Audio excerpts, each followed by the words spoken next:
在該薩利亞的宮廳堂內，亞基帕王與百尼基士高坐在位，隨行的是高級軍官與全城要員。保羅被帶入會場，他手腕上的鐵鏈在寂靜的廳堂中發出清脆的響聲。亞基帕王點頭示意，保羅伸出手，語調平穩，卻透着一種震懾人心的力量。亞基帕王啊，我今日能在這裡為你分訴，實在是萬幸，因為你深諳此地的各項規例與爭論。我自幼如何在同胞中生活，乃至在耶路撒冷的經歷，他們人人都知道。保羅坦言自己曾是嚴謹派系的一員，堅守着律法的傳統。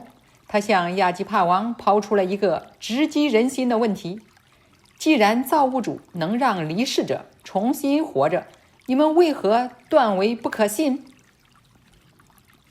他毫無避諱地談起自己曾經的狂熱，如何瘋狂追捕那些跟隨耶穌的人，直至大馬色的路上，那道比烈日更強烈的刺眼光芒讓他撲倒在地。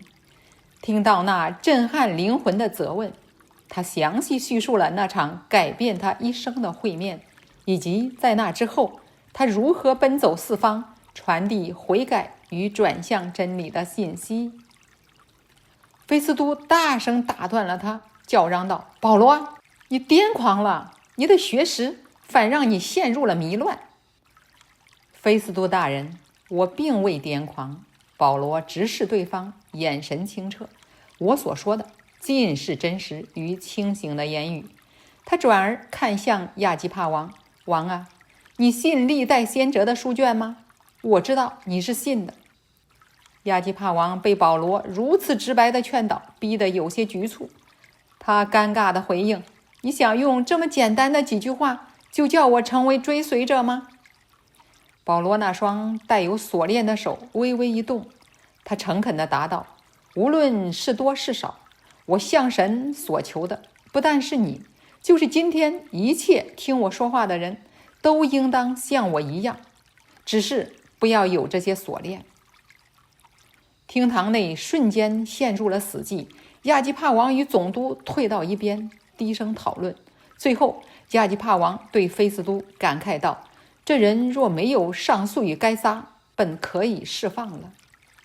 從個人生命的追溯到使命的重新定義，從大馬士革的光到王庭的質疑，這一章把保羅的一生壓縮成一段公開陳述，不是為自己辯護，而是把被呼召的路徑完整呈現在權力中心面前。